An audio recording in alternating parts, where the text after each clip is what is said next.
The episode opens on a bright, sunny day, focusing on a typical two-story Japanese apartment complex.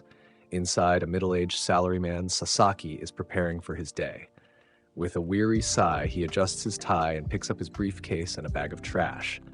After leaving his apartment, he disposes of the trash in a designated caged area, where he has a brief, one-sided confrontation with a crowd that seems to be staring at him.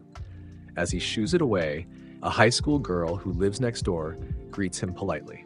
Sasaki, flustered and awkward, returns the greeting before she bows and departs. His minor victory over the crow is short-lived, as it immediately begins tearing into the trash bags, causing a mess and prompting a sigh of resignation from the tired man. His commute is just as draining, packed tightly into a crowded train. He scrolls through the news on his phone, the headlines a bleak mix of political scandals and grim events, adding to his air of exhaustion. At his corporate office, a sterile environment of cubicles, Sasaki works diligently but without passion. A junior colleague, looking distressed, approaches him for help with an approval form. Sasaki, showing his experience and kindness, offers advice on how to reword the document to appease a notoriously difficult department chief. He then goes a step further in offering to handle the sensitive task himself to help his junior, explaining his philosophy of teamwork and playing to one's strengths. The younger man is deeply grateful for his mentorship. Later, Sasaki overhears a group of female co-workers fawning over pictures of their cats. He glances over, a faint blush on his cheeks, clearly longing for that kind of simple joy, but feeling too awkward to engage. He's embarrassed when noticed and quickly pretends he wasn't looking. His colleague asks if he's a cat person, but Sasaki deflects, claiming to prefer dogs. His mundane day continues as his boss calls him over to assign him more work, which he accepts without complaint. His internal monologue reveals his state of mind. He's approaching 40, his salary at the small trading company is stagnant, and he feels trapped, too afraid of the job market to quit, as he's not willing to leave his bubble. The drudgery of his life leads him to a park bench where he eats a convenience store meal while watching cute animal videos on his phone, a small escape from his loneliness. After work, he comes home to see the high school girl outside her apartment, unable to get in. While eating his dinner, he watches a video, and this sparks an idea, and he finds himself at a local pet shop. The high prices of puppies and kittens are a stark reminder of his financial limitations. Feeling defeated, he wanders over to the bird section where he spots an affordable Java sparrow priced at 3,000 yen. He is immediately captivated by a particular bird with a white star marking on its chest. In a moment of overwhelming emotion, he decides to buy it. Sasaki is overblown by its cuteness, always having a weakness for animals. Back in his small apartment, as he sets up the new cage wondering what to name the bird, it suddenly speaks in a deep voice. It introduces itself as Pigeon, a powerful star sage. Sasaki is completely stunned, believing he's either exhausted or hallucinating. The bird, which Sasaki decides to simply call Peeps, completely ignores the talking bird. While talking to his bird, he tries to get him to eat the bird food, but the bird wants Wagyu steak with the Mabel, but Sasaki says he can't as he's broke. Pigeon is confused and told him to get his money up. Pigeon explains its predicament from another world who has been reincarnated into the body of a bird. The bird gives a monologue about wanting to go home and him thinking of life before this. To prove its power, and in exchange for Sasaki's help, Peeps offers to form a contract and grant him magical abilities. Sasaki agrees for two reasons. For one, he's not doing anything really, and he doesn't want to make the bird mad at him. And in a flash of brilliant purple light that emanates from Peeps' mouth, a magic circle envelops him, bestowing him with newfound power. This magical event doesn't go unnoticed. Peeps is let out of his cage and climbs on Sasaki's shoulder, with Sasaki more excited about his pet bonding with him than magic powers. The first attempt at magic goes disastrously wrong. Soon after, he and Peeps, now able to teleport between worlds, begin a new venture. They travel to the medieval-style fantasy world. The next day at work, his young colleague wants to talk to him in private and offers him a position at his new company so they can make money on their own time. Sasaki is understandably nervous and tells him to take some time to think about it. The young man gets it as he needs to prove himself, but Sasaki explains he's busy with his new pet. Sasaki is already using his new powers to teleport around for convenience, like to the store and to work. So with this extra time, he decides to take Peeps' advice to start a trading business. Sasaki buys mundane items like sugar, chocolate, paper, and pens from a discount store in Japan and sells them as rare luxury goods in the other world, with the goal of quickly amassing a small fortune in gold coins. He struggles carrying his bags home. He encounters his neighbor again, who is locked out of her apartment. When he's about to ask why, she explains that she's not allowed in the house when she has a man over, saying it in full monotone. Sasaki doesn't want to comment on the bad parenting, but just then, the girl's stomach growls and she's embarrassed. He kindly offers her a bag of cookies he won, which she accepts with a bow. He establishes a relationship with Mark, the head of the local Herman Trading Company, who is impressed with the quality of his products. In his first exchange, he earned 400 coins or equivalent of 400 million yen. Since then, he's been doing the business, eating new food, and learning magic, all with a full-time job. The first fire spell he tries results in him burning down the building and blaming it on his young co-worker. As he's thinking about buying a restaurant, he hears yelling, and a man is thrown out of a building and told not to come back by the head chef, with the others laughing at him. Sasaki feels bad watching the guy. He introduces himself. Apparently the guy is named French and has been a chef by this place for all his life, and recently his cooking improved, and his coworkers were jealous of him and got him fired by saying he was stealing from the restaurant. After that, he offered him a manager job and got help from the trading company to open a new restaurant. And in no time, the place is a hit with a good location, and he's able to pay French more money than he's ever made. The bird Peeps wants to know why he bought a restaurant, as that wasn't part of the plan. Sasaki says he did it for Peeps, so he can eat better food since he can't afford Wagyu. On a side note, how expensive is Wagyu is that the cheaper option is to buy a full restaurant in a foreign country. In his downtime, he learned fire magic, water, earth, and ice sharps. But he's not able to teleport on his own fully with the spell too long. They're at the store because Peeps was naked in his apartment, searching the web on his computer. So he's buying new traveler's gear, with the new items having him trading with nobility. He meets Viscount Muller. The man is more cautious and cares more about the quality he's given and where it's from. He wants time to think about it. He starts to ask Sasaki more questions like where the products came from and how good are these products compared to the ones that are in his homeland. Sasaki has to be more cautious with this man as he's sharp, so he has to lie saying his ship crash landed here and that he's a builder with him crafting this stuff himself. Sasaki sweats as he hopes this sounds believable. The Viscount feels it's not appropriate to offer him a noble title, but will buy his items from the trading company in the hopes of improving the technology of his land. Later that night, he goes to the company farewell party for his junior co-worker and has to turn down his offer. But on the way home, his path home is interrupted when he stumbles upon a violent scene in an alley. A blonde man with a psychic blade is attacking a woman in a business suit. Sasaki creating ice projectiles to fight back and eventually freezing the attacker's arm solid, but can't control it as it is about to kill him. Just then, the ice breaks. The woman, Hoshizaki, reveals her own powers. Upon seeing Sasaki, Hoshizaki immediately draws a gun on him, identifying him as a psychic.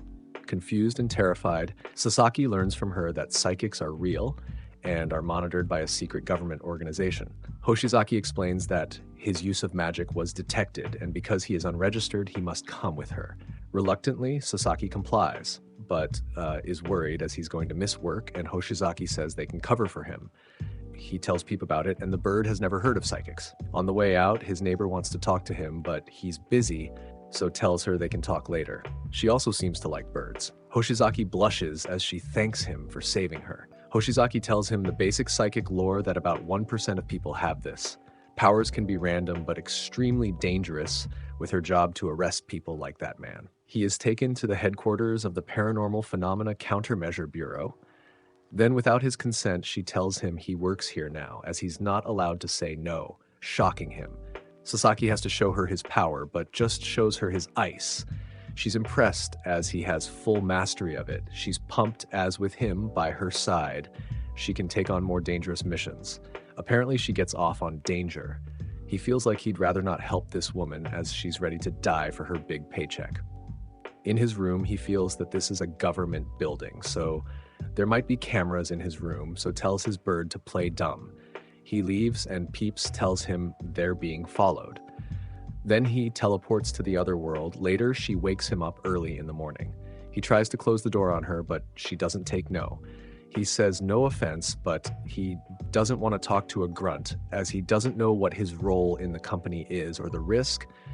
The woman calls him an old geezer and to come on so he can meet the boss. He is officially designated a government employee with the public-facing title of sergeant. There, he is introduced to his new supervisor, a stern-looking man named Akutsu. He gives him a work phone where basically they can call him at any time of the day for him to track down a superpowered criminal, where he undergoes a series of evaluations, including medical scans and physical tests, and is given a thick manual to study. He then asked his coworker about the woman, and the man wishes him good luck as he confirms that the woman is crazy. He's then paid 1 million yen and he goes home. There, he sees the same high school girl outside who wanted to talk to him. He remembers she wanted to talk to him and she thanks him for remembering. Then she gifts him homemade cookies as thanks. Sasaki thinks it's thoughtful she made it for him in class. Then the high school girl shows she's part yandere as she gives him a death glare, asking if the woman he went with last night is his girlfriend. He clears things up and she feels embarrassed and leaves. Inside his apartment, his bird starts making bird sounds and he understands the symbol and leaves with Peep.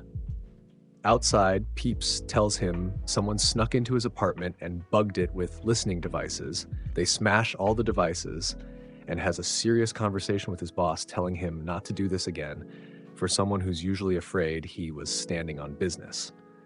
Akutsu apologizes and says he passed the test. In a serene, fantastical world of verdant mountains and a tranquil lake, Sasaki, a middle-aged salaryman, practices his newfound magical abilities under the watchful eye of Peeps.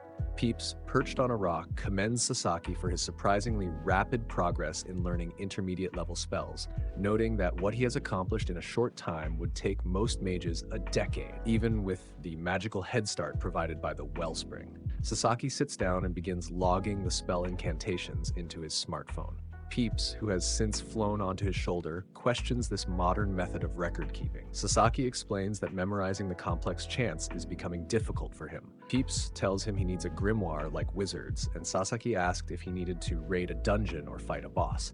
This leads Peeps to declare that Sasaki's smartphone is, in essence, his personal grimoire. Confused, Peeps clarifies that a grimoire is simply any collection of transcribed chants, making his portable compendium a perfectly valid modern equivalent. Having finished his training, Sasaki changes into a business suit. He and Peeps discuss their plan to return to the modern world for a meeting with the merchant, Mark Muller, followed by a celebratory meal at a restaurant run by their acquaintance French. Sasaki daydreams of the delicious food awaiting them, while Peeps expresses an insatiable craving for fine meats. The story shifts to Mark's stone-walled office, where Sasaki is presenting his latest import from Earth, a set of walkie-talkies complete with boxes of batteries. Mark is astonished by the technology, and Sasaki explains their function and limited power source, noting that each battery lasts for about a day, offering to purchase Sasaki's entire stock. Relieved that his business venture is a success, Sasaki agrees. Mark then leans in, confiding that tensions are rising with a neighboring state, implying the walkie-talkies are for war preparations. The Viscount, highly impressed, recognizes their immense military potential and declares they are worth a fortune. Mark warns Sasaki to be careful for now. Later, Sasaki and Peeps visit French's restaurant, which is now bustling with customers and thriving thanks to the new recipes Sasaki has provided. Sasaki pays French his monthly salary from their business profits and hands him a new list of recipes to try. The chef is overjoyed with his earnings and the restaurant's success. The narrative then returns to the modern world. A tired Sasaki arrives back at his apartment and is immediately greeted by a phone call from his new partner at the Paranormal Phenomena Countermeasure Bureau, Hoshizaki. Groggy from his travels, he sees he has missed numerous calls from her and their superior, Akutsu. He arrives and apologizes for being late. He is informed that he is needed for an urgent mission. He is then introduced to the other psychics on payroll. At the Bureau's office, Akutsu briefs Sasaki and Hoshizaki on a mass arrest operation targeting a group of psychics who have refused to register with the government. Sasaki assumes they're being arrested for not registering with the government, but it's not that simple. Akutsu explains that the situation escalated when one of the members used their powers in public, causing several injuries. As Sasaki reviews the file of targets on a tablet, he is shocked to recognize the man who previously attacked Hoshizaki.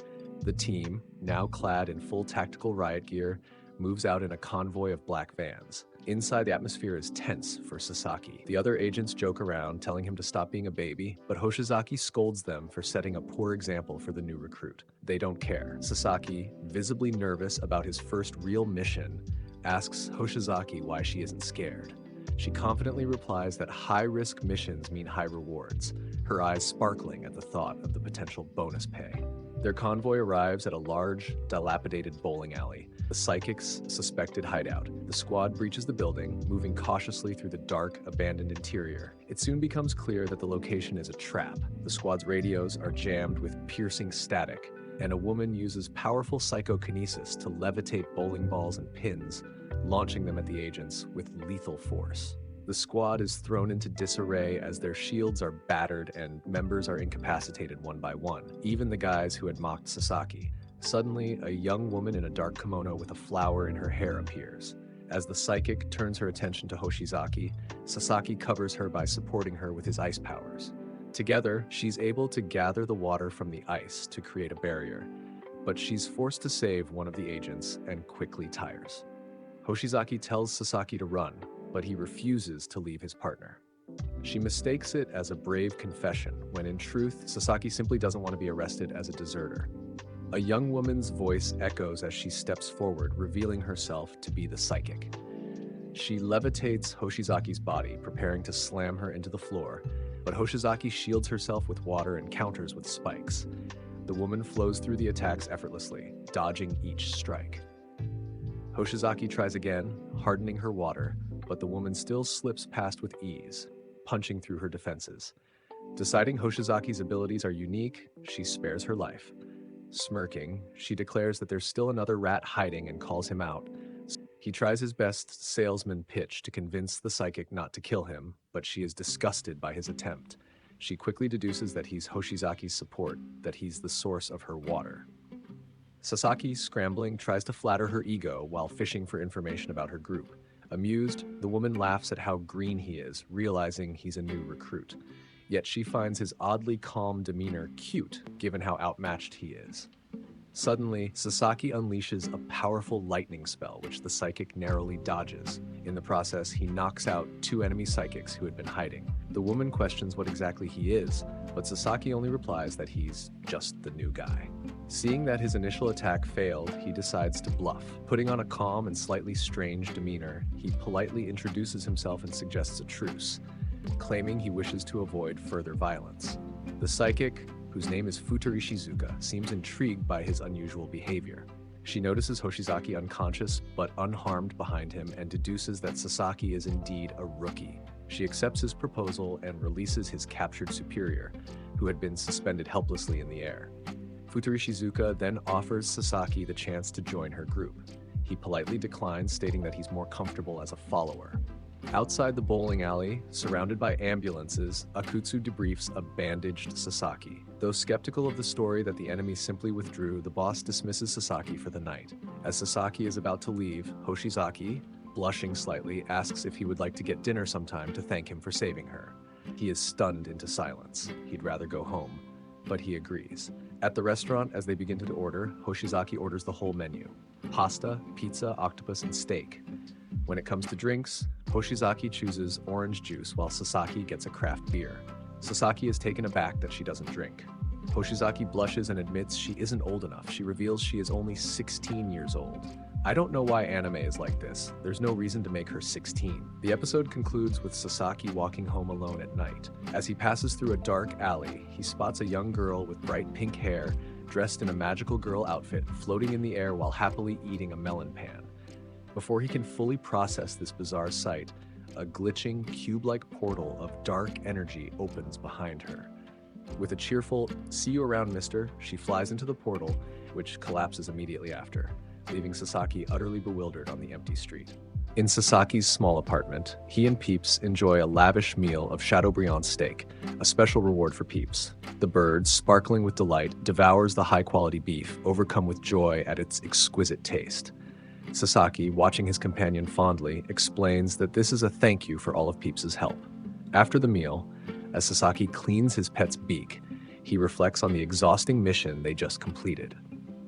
Peeps suggests that Sasaki should prioritize learning defensive and healing magic for their future endeavors, to which Sasaki agrees, planning to focus on those spells once they return to the other world and meet with the merchant, Mark.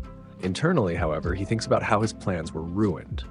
The scene shifts to Sasaki, once again in his business suit, having tea with Viscount Muller. The Viscount, looking grave, informs Sasaki that the Kingdom of Hertz is on the brink of war with the neighboring Ogre Empire. He recounts the kingdom's decline over the past century, a downfall that began when the legendary Star Sage was assassinated by jealous nobles, leading to a significant loss of magical knowledge and power.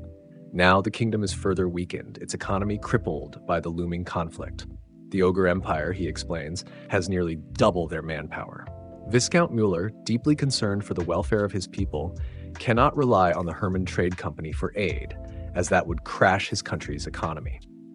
As a noble, he is duty-bound to go to the front lines himself, and he asks Sasaki to become their official purveyor, supplying food and materials for the war effort. Surprised and hesitant to get involved in a war, Sasaki initially tries to decline the request. He asks why the Viscount doesn't simply abandon the land, but Muller responds that he cannot. He has a duty to fight and protect his people, and he would lose his title if he defied the king. Sasaki, feeling the weight of the Viscount's plea, reluctantly agrees to help. Later, Sasaki asks Peeps if the kingdom has any chance of winning, and Peeps sadly says no. He tells Sasaki that he doesn't need to concern himself with their war, but Sasaki still wants to help. Peeps then boasts that he could easily use his magic to single-handedly win. That being said, Peeps warns that Sasaki shouldn't involve himself too deeply with the people of this world, or risk being trapped in it permanently. Sasaki agrees. When they return to French's restaurant, they find a group of thugs barging out. A dejected French explains that his former master and his men have been harassing him, demanding that he sell them his high-quality ingredients at a steep discount. Although French feels indebted to his former master for his lessons, complying would feel like a betrayal to Sasaki, so he passionately refuses. Sasaki, pleased to hear the man's true feelings, tells him not to worry. He'll put countermeasures in place to deal with them. Internally, Sasaki thinks about how food prices have already gone up. At the Kepler Trading Company, Sasaki meets with Mr. Kepler, who, despite the unusual nature and size of the order, is suspicious. Kepler questions whether this is for a war, saying he's heard rumors about the southern region. Sasaki admits the rumors are true. Kepler still doubts him, asking how Sasaki intends to transport the food since it would normally take a month to make the journey. Sasaki, used to dealing with this type of self-assured merchant who pretends to be concerned while already thinking they know everything, speaks plainly as a fellow trader. Titles and fancy words don't matter, he insists. It's all about making a profit. Kepler, satisfied, agrees to the deal. Sasaki pays with a bag of large gold coins from the Kingdom of Hertz. With the deal finalized, Sasaki and Viscount Muller stand outside the now-filled warehouse. The Viscount, awestruck by the speed of the delivery, once again questions Sasaki about his methods and his connection to the Star Sage. With Peeps' assistance, Sasaki had instantly transported all the requested goods. Flustered and put on the spot, Sasaki doesn't want to expose Peeps, so he steps in and asks Muller to keep this a secret. The Viscount, understanding the danger it could bring, agrees.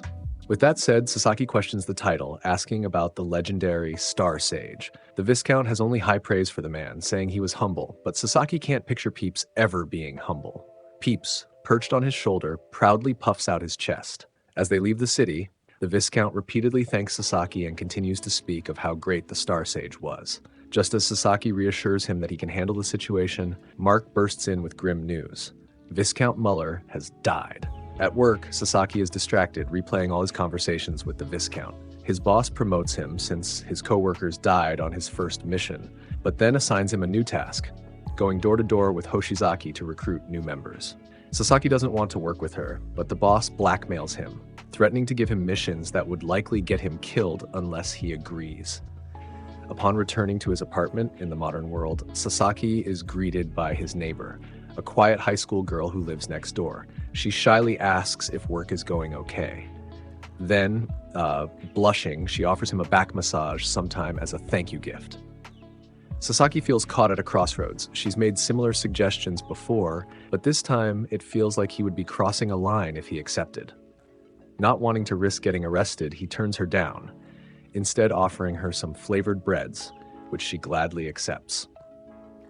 Back inside, he finds Peeps watching the news on his television in the dark. Never a good sign. They share a slice of strawberry shortcake, and Sasaki asks Peeps about his relationship with Viscount Muller. Peeps reminisces sadly, explaining that the Viscount was a dear friend with whom he often shared drinks. The problem is that Peeps is so detached from his emotions that he never realized the two of them were truly friends until now.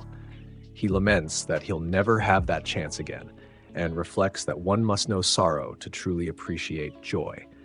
Seeing how down he is, Sasaki promises he'll do what he can to help both Peeps and the late Viscount's legacy. Back at the restaurant, business is still slow due to the Viscount's passing. The man had once inspired people to go out and enjoy themselves, even during wartime, but now, with him gone, fear keeps them at home. Just then, a sweating Mark bursts in asking if Sasaki ever leaves the place, before explaining that they need to go to the Viscount's mansion immediately. Later, at Viscount Muller's mansion, Sasaki and Mark meet with the Viscount's butler, Sebastian, who introduces them to the Viscount's young daughter, Lady Elsa. Sebastian explains that since the Viscount's passing, a bitter succession dispute has erupted between Elsa's two older brothers. Fearing for her safety, he requests that Mark and Sasaki take her into their care at the Herman Trading Company. Lady Elsa, however, acts bratty and dismissive, insisting she is perfectly safe and doesn't need their help. The butler reiterates his plea, explaining that with the Viscount gone, her life is in greater danger than ever from her feuding brothers.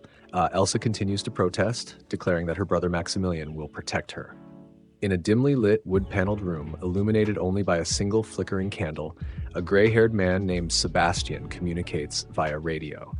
He confirms to his contact that their plan is proceeding as expected and that there is no concern of suspicion.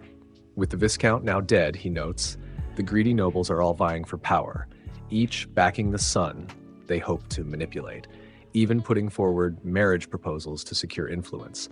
The scene intercuts to a forest clearing at night, where the supposedly deceased Viscount Muller's older sons face each other, drawing their swords as if preparing to duel to the death. Back in the candlelit room, the man on the other end of the radio, Sebastian, a butler with a mustache and glasses that glint menacingly, gloats that the slightest provocation reveals people's true natures. Soon, he says, he will finally have the money to retire in luxury, surrounded by as many maidens as he pleases. The story returns to the other world. Sasaki and Lady Elsa are having a meal together at the restaurant. Elsa seems more comfortable now, asking about the recipe, with Peeps also perched on the table. She expresses delight at the dish, correctly identifying it as curry. Sasaki, internally pleased, reflects on how well the chef followed the recipe he provided. Elsa's attention shifts to Peeps, whom she finds utterly charming. She asks to pet him, and after a moment of hesitation from Sasaki, Peeps seems to consent.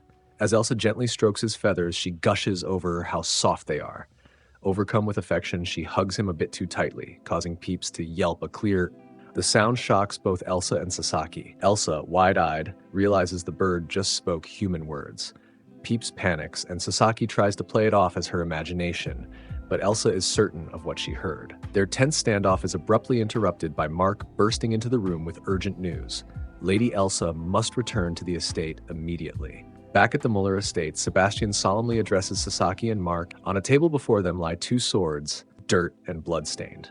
He identifies them as belonging to Elsa's brothers, Maximilian and Kai. The blades were found in the forest amid signs of a fierce battle, heavily implying that both brothers have been killed. Elsa is overcome with grief, while Sasaki looks on with deep concern. Seizing the moment, Sebastian formally implores Elsa, now the sole surviving heir to the Muller line, to assume leadership of the house. Sasaki attempts to intervene, suggesting she needs time to process the tragedy, but Mark raises a hand to silence him. The butler concludes that he will handle day-to-day affairs until Elsa comes of age and takes a husband. Later, as streams of villagers evacuate the area, Sasaki and French ride in a carriage. French explains that the war against the Ogre Empire is going poorly, forcing citizens to flee to the capital. He offers Sasaki safe passage with him and Lady Elsa, but Sasaki politely declines. Mark, however, feels sorry for Elsa. Her very first act as ruler will be abandoning her homeland after already losing her family. At sunset by a serene lakeside, Peeps makes a request of Sasaki to save the people fleeing the conflict. Without hesitation, Sasaki agrees. As night falls, Peeps begins instructing him in the use of flight magic. A green aura envelops Sasaki, and to his astonishment, he lifts off the ground, soaring into the night sky. They fly over the Ogre Empire's encampment, a field crowded with military tents. Peeps tells Sasaki to watch carefully, as he is about to witness a spell he may one day learn himself. Sasaki grows nervous, but Peeps reassures him it will be quick and that they won't suffer. Performing a high-level incantation, Peeps unleashes a colossal beam of energy that carves a massive chasm into the earth, completely obliterating the encampment in a single devastating strike. The immense magical energy attracts the attention of a powerful female demon with horns and a sinister red aura. The beam she shoots back at them is powerful, and luckily, Peeps manages to put up a barrier, but she managed to break them. The space around him shatters like glass, and he begins to fall, crying out Peeps' name. This sends Sasaki fall as he's separated from Peeps. Peeps senses her in turn and flies off to engage. A spectacular high-speed battle erupts in the sky, with Peeps and the demon exchanging blasts of green and red magic. Sasaki lands hard in a forest clearing but is cushioned by a last-second water spell. He discovers the injured Viscount Muller and a young, silver-haired knight who Muller reveals is Prince Adonis of the Herzog Kingdom. Believing Prince Adonis to be genuinely wounded, Sasaki uses healing magic to mend his injuries, much to the Viscount's surprise. This makes the prince concerned, but Viscount vouches for the man. Sasaki then bows when he learns that Adonis is the second son of the king, being royalty. Muller explains that he and the prince were separated from their troops and were presumed dead. Upon learning Sasaki is a merchant with healing abilities, Muller asks for his help in escorting them to a nearby settlement. Their journey is cut short by an ambush. An arrow flies toward the group. This forces them to be alert.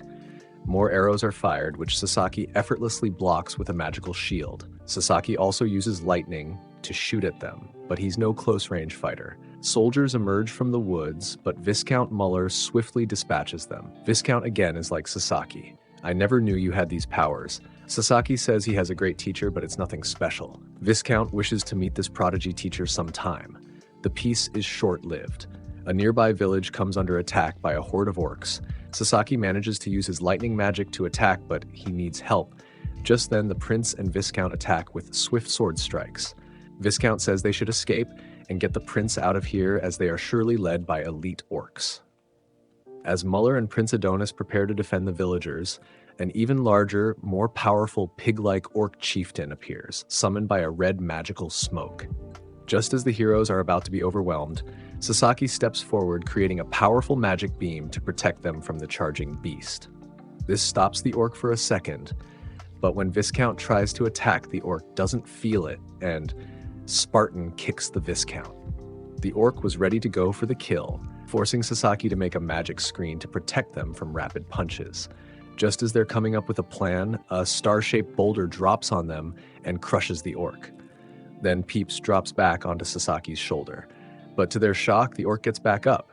Seeing they are having trouble, Peeps makes a single golem to ragdoll the orc, winning. Peeps also reveals it was them who took out the entire army of ogres in the green beam of light.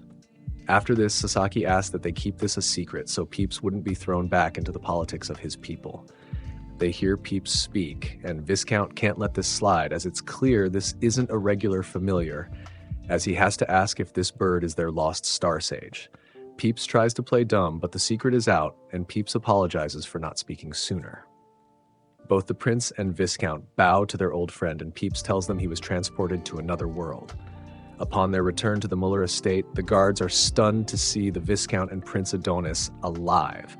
Lady Elsa rushes out and tearfully embraces her father, followed by a reunion with her brothers, Maximilian and Kai, who are also safe. Her relief quickly turns to playful anger as she berates them for the deception. With the plot foiled, Viscount Muller formally introduces Sasaki to his sons and thanks him for his crucial role. The Viscount then explains the entirety of his elaborate plan. He faked his own death, along with his son's, to create a power vacuum. This was a ruse to lure out the traitors within the nobility who were conspiring with the rival Count Dietrich. As predicted, the traitors had moved to have Elsa marry Dietrich's son, which would have given Dietrich control of the Muller lands. The staged duel and the feigned deaths were all part of this grand strategy to expose the conspiracy. Meanwhile, Sebastian, the head butler, is revealed as the traitor, caught eavesdropping on the family's reunion. He is apprehended, and his secret allegiance with Count Dietrich is exposed. In a classroom setting, students in school uniforms serve lunch to their peers from large pots of curry and trays of sliced bread. The protagonist's neighbor expresses her internal worries about the man who lives next door. It has been several days since she last saw him, a length of time she finds unprecedented. She speculates about changes in his work schedule or a new hobby, but remains unsettled, as he has never been absent for more than 3 days in the years she has known him. After finishing her meal and returning her tray, she hesitates before taking an extra slice of bread, a small gesture born from her concern that she might not have any food. Leaving school, she walks with a book clutched to her chest. Her path home takes her through a quiet alleyway in the late afternoon. As she approaches, she notices something. Her expression of hopeful concern shifts to one of shock and terror as she discovers the body of an injured woman slumped against a wall next to a garbage bin. The scene returns to the aftermath of the discovery. The neighbor girl sits quietly in the back of one of the police cars, being questioned by an officer. As she's being allowed to leave, 2 men in dark suits, agents from a special bureau, arrive and observe the scene. They discuss the unusual nature of the incident, concluding it is a matter for their department rather than the regular police. One agent mentions calling in Hoshizaki and her new partner, Sasaki, noting that Sasaki possesses the unique ability to create water, which is a valuable asset for Hoshizaki's powers. She overhears the name Sasaki, and a look of recognition and concern crosses her face as she's going to scold him. The scene shifts to a bright morning at Sasaki's apartment. Inside, Sasaki, still in his business suit from the other world, stares at his phone in utter disbelief while Peeps sits on his shoulder.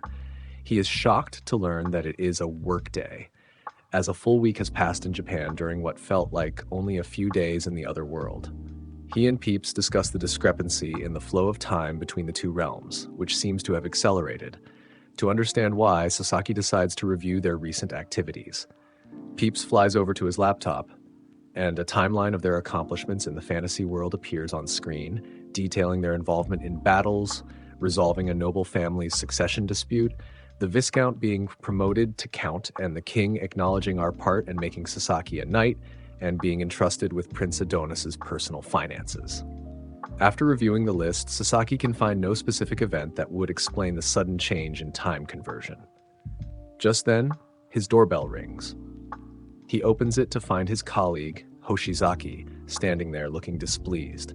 She chides him for his unexplained absence, and he sheepishly apologizes. Just as they leave, the neighborhood girl gets back and stares at his door, worried about him. Later, in the back of a car, Hoshizaki briefs Sasaki on their next mission. They are to investigate and potentially recruit a newly discovered psychic, a high school boy with E-rank pyrokinesis.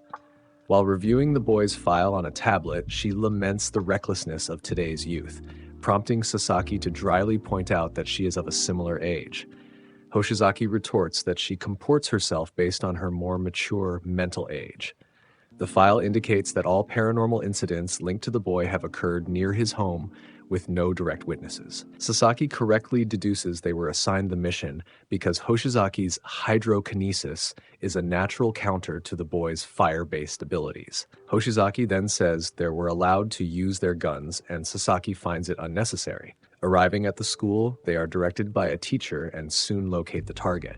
They find the wing cornered behind the school building by a group of 4 bullies. Sasaki restrains an indignant Hoshizaki, advising they observe the situation first. He notes that the psychic has clearly endured this bullying for some time without retaliating, making it unlikely he would snap now. The lead bully extorts a 5,000 yen note from the boy, who explains that it is his entire allowance. The bully mockingly dismisses it and suggests he steal more from his parents before the group turns and leaves. Hoshizaki says she'll trust him. Sasaki's plans is to come back to ask the boy when he's alone, but still allow this bullying to happen. But Sasaki has to admit you never know when and how the boy will snap. Late Sasaki was at a high-end cafe. He remembers how he used to eat his lunch, looking down on a park bench eating cheap meals, but now he has time for high-end meals, with him having plans in the future to go to bigger supermarkets like Costco. Just then he notices the target walking, but he finds it strange he's talking to a girl. Sasaki decides to follow them, leading to a park. He wonders where Hoshizaki is at, as she must be close by, but then starts to think this girl looks similar. He then becomes self-conscious as he realizes how weird it would make him look if someone spotted a middle-aged man spying on teenagers. Just then the bullies from earlier come back. It's almost like they follow this guy around.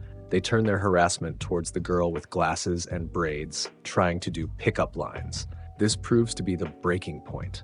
The psychic boy stands up for her. Then the bullies try to get rough with the girl. The girl pushes them off and punches them in the face. The bully goes in to hit her. As he lies on the dirt, his fist clenches, and a palpable aura of red energy begins to emanate from him. The situation escalates dramatically as the boy unleashes his power, erupting in a column of fire that sends the bullies flying. A massive fireball launches into the sky, where it collides with and destroys a small airplane. And this has to be the stupidest thing Hoshizaki done, as this is her fault for going to the boy undercover, as she escalated the conflict and the boy lost control. As the airplane is falling and people are likely crashing somewhere, part of the plane goes right to them, forcing Sasaki to put a barrier up. After that, he goes to check on Hoshizaki. She thanks him, but blushes as he was following her. Sasaki is like, I could ask the same questions about you and the people who likely died because of her. Looking back at the other boys, they all seem to be knocked out by something, and she pours water on all of them. Then she asked how Sasaki created a barrier. After he lies, she asked if Sasaki was a magical girl, making Sasaki worried she's going crazy. Hoshizaki then says no magical girls do exist, and seeing how he has no idea what she's talking about, she believes him. She tells him magical girls have multiple powers, and there are 7 who are all over the world messing around. But she does warn him there is a magical girl in Japan who kills people if she finds out there is a psychic, making Sasaki worried for his safety. At the same moment, 2 new figures appear on the scene. One is a magical girl with long pink hair, whom Sasaki recognizes as the individual he briefly encountered in the alley by his apartment. The magical girl recognizes him and asks the mister if he's seen the psychic that made the fireball. And Sasaki lies, then tries to play dumb to get some information.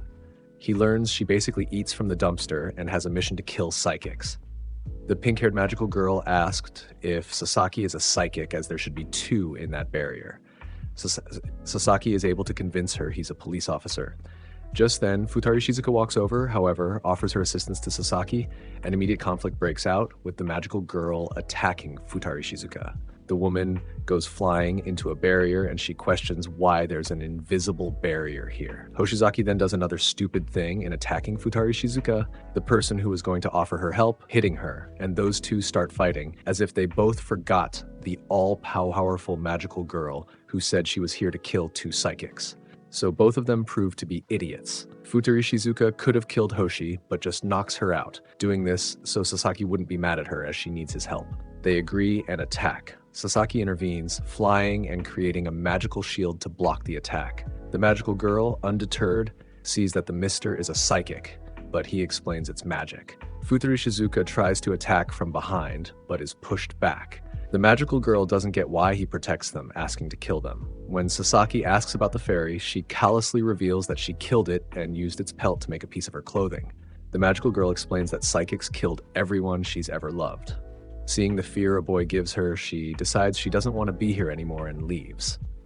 The episode opens at night outside a building labeled Hotel Sasaki. Inside a sparsely furnished hotel room, Sasaki sits across from Futari Shizuka. On the 2 beds behind them, the psychic high school boy and his female classmate, Hoshizaki, lie unconscious. Sasaki expresses his gratitude to Futari Shizuka for her help in the chaotic confrontation, but she reminds him that her assistance comes at a price. He asks what she wants and states her desire to find a new workplace. Specifically, his. Taken aback, Sasaki explains that he lacks the authority to hire her, but she counters by suggesting he could introduce her to someone who does. When he questions her interest in his line of work, she says she wants to work closer with him. She is more interested in his art and wants to understand it, as he can create ice and electricity, so she's curious what power allows for that.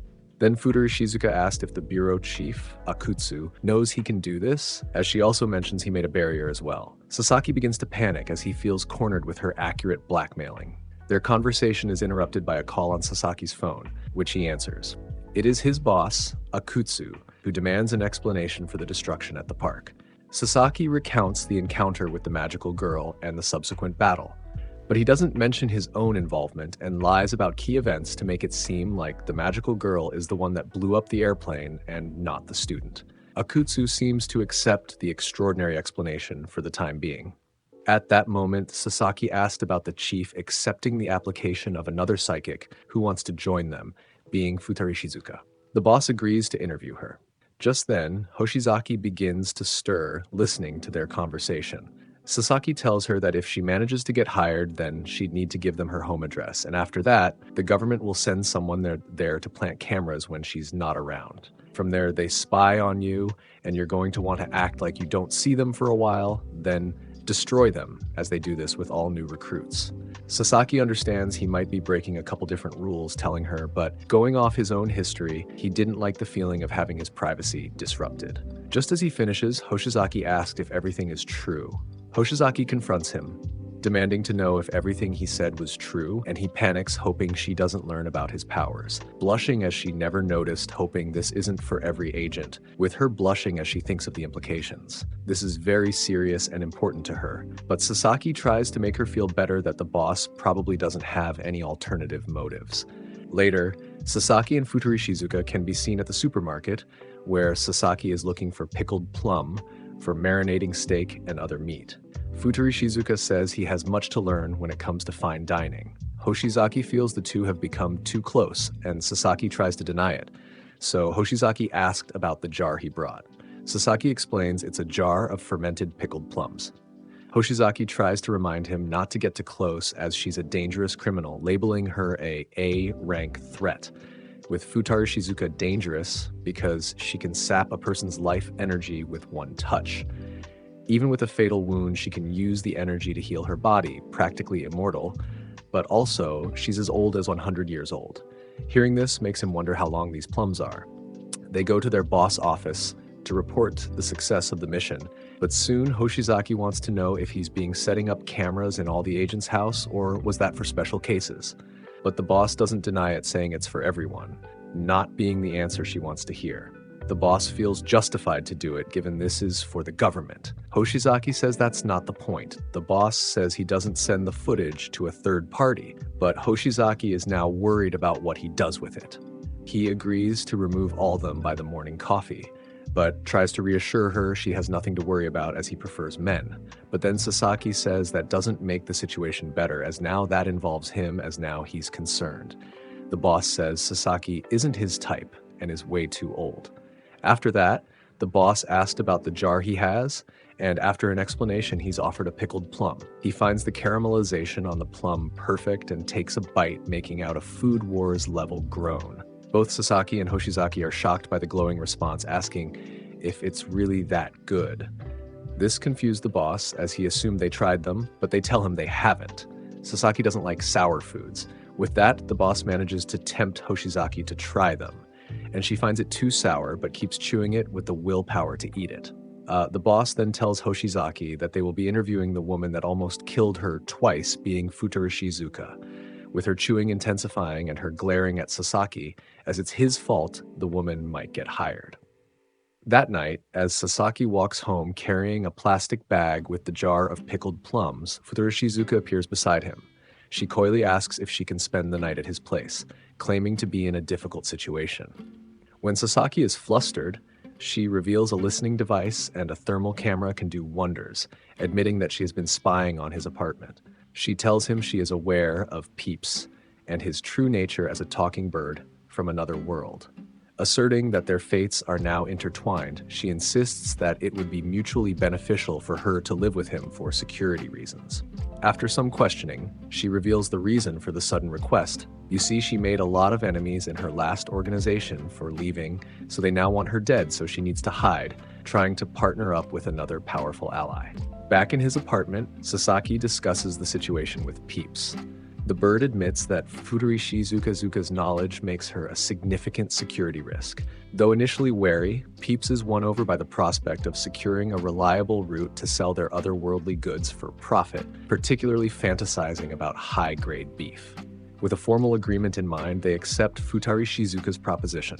At this, Peeps speaks up, addressing her directly and asking her to elaborate.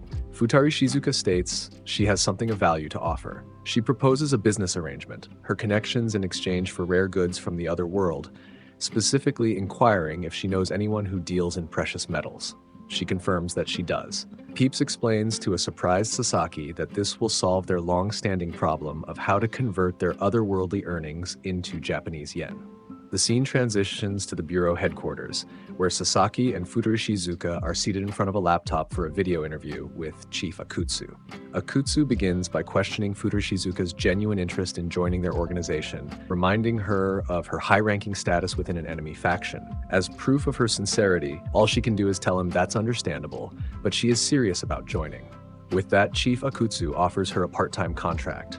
With that, the boss wants her to be under the supervision of Sasaki. With that said, Sasaki gets up to decline as he reminds the chief that he was just hired like 2 weeks ago, being the least experienced. The chief tells him he has the ultimate authority here and can basically do what he wants, congratulating him on receiving 2 promotions in a few weeks of working here, making Sasaki panic as he doesn't want this much responsibility. Later, Sasaki and Futari Shizuka are seen in an izakaya as the boss gave them the day off and told them to get to know each other.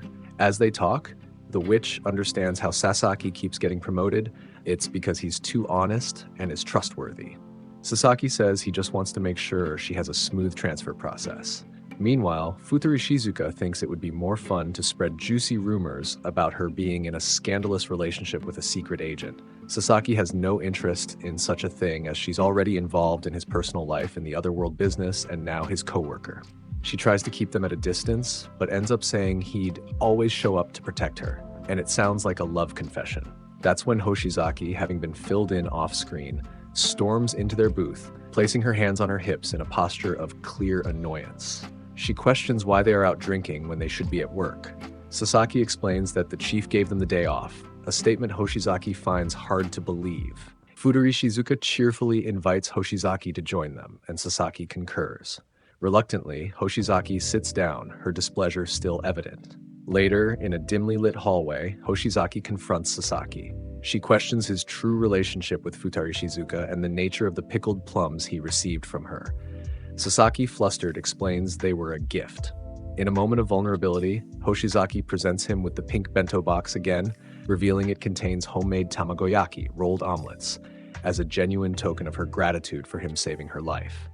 Back at the izakaya, Sasaki opens the bento. Futari Shizuka, observing the contents, cheekily suggests that tamagoyaki is best enjoyed with mayonnaise, much to Hoshizaki's unseen chagrin. Futari Shizuka eats a piece of Sasaki's food. This gesture, combined with her earlier interactions, causes Hoshizaki to become visibly flustered and enraged as she didn't make that food for her. Sasaki compliments Hoshizaki and she accepts the praise. Before Sasaki can react, the episode kicks off with a vibe that is completely different from the usual, throwing the viewer into what appears to be a classic samurai film.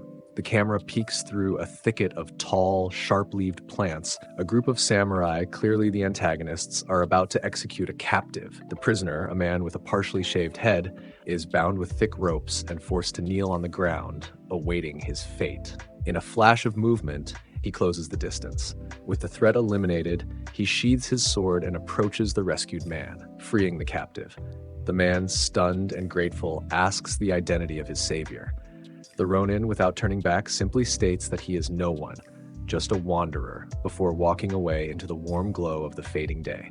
The scene then pulls back to reveal this entire dramatic sequence was playing on a television. Sasaki, sitting on the floor, is not completely engrossed in the movie, but on Peeps, taking pictures of his bird as Peeps is utterly captivated by the movie. The narrative then makes a hard pivot to the other world, landing in the grand, opulent capital of the Kingdom of Hertz. The scene shifts to the throne itself, where the elderly, bearded king sits accompanied by his queen. He is addressing a large assembly of the kingdom's nobles, who are all kneeling before him. The king begins to spill the tea, his tone grave. He informs his court that the state of the kingdom is dire. He reveals a shocking truth. Their recent victory against the Ojin Empire was not due to the might of their own knights. Instead, their enemy's forces were merely collateral damage in a battle between two incredibly powerful, ruthless mages who happened to be fighting in the same area. The kingdom was, in essence, saved by pure, dumb luck. He declares that from this day forward, a competition for the throne will begin. All those in the line of succession will be given equal influence in matters of state for a period of 5 years. At the end of that time, he will choose the one who has made the greatest contribution to the kingdom's prosperity, and that individual will be named the official heir to the throne. The gathered nobles are visibly shook, murmuring amongst themselves in disbelief and shock. The camera focuses on the faces of Prince Adonis and Count Muller, both looking deeply concerned by this sudden, game-changing decree. Mark, a redhead with a small mustache, is walking through a cobblestone street in a bustling town with a colleague. The colleague is hyping him up, congratulating him on the massive profit he made from his business dealings. The colleague suggests that Mark is on the fast track to becoming the company's manager. Their conversation is violently interrupted when a speeding horse-drawn carriage barrels down the street and knocking Mark to the ground. The coachman, without stopping, yells at them for getting in the way of his master, Count Dietrich. As Mark's colleague helps him up, he recognizes another figure inside the carriage, Manager Herman, their boss, offering no help or apology. The scene shifts again, this time to a hotel room where Sasaki is preparing for his meeting with Mark. He is meticulously checking his inventory of goods brought from Japan. Peeps is perched on the windowsill, gazing outside thoughtfully. Sasaki asks him what's on his mind, but Peeps simply replies that it's nothing. Just as Sasaki is packed and ready to leave, there's a knock at the door. It's the hotel maid, Mary, who delivers an urgent, wax-sealed letter from Count Muller. Sasaki promptly makes his way to Count Muller's expansive estate. The welcome he receives is drastically different from his previous, more clandestine visit. He is escorted to a lavishly decorated study where Count Muller awaits. The Count thanks him for coming on such short notice. Peeps, seizing the opportunity to be extra, flaps his wings and declares in his grand, sage-like voice that it is nary a bother. Muller is visibly confused by the bird's archaic language, and Sasaki internally cringes, realizing that his pet has been binging too many period dramas on his TV. Muller gets straight to business. He explains the fallout from the king's announcement. The kingdom's nobility has fractured into two primary factions, one supporting the first prince, Louis, and another backing the second prince, Adonis. The situation is becoming dangerously volatile. Because of this, Muller strongly advises Sasaki and Peeps to leave the Kingdom of Hertz for their own safety. He suggests they relocate to the neighboring Republic of Lung, where he has connections. He knows the prince will be angered that such a valuable asset in Sasaki is being told to leave, but they refuse. Their serious discussion is interrupted by a butler who announces the arrival of an urgent messenger from the Herman Trading Company. Mark has been arrested and imprisoned.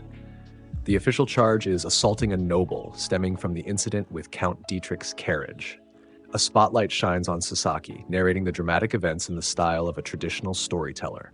Sasaki lays out the cast of this political drama, Mark, the tragic hero. Mark basically made a lot of money from profiting from the war. Manager Herman was trying to move his business to the capital, but heard of Mark's success and felt less confident, so he was worried about his new business. He went to the villainous Count Dietrich, the scheming noble rival to Count Muller, Dietrich's political opponent, in hopes of ruining Mark and, by extension, Count Muller. Sasaki feels this is all too much for him and decides to go pay Mark a visit in jail. Muller thinks that's for the best and says he will do the same to Count Dietrich to see why he's doing this. In the meantime, to keep Sasaki safe, Count Muller presents Sasaki with his personal dagger. He explains that the dagger is a symbol of his authority. Anyone who sees it will know that Sasaki speaks with the Count's full backing.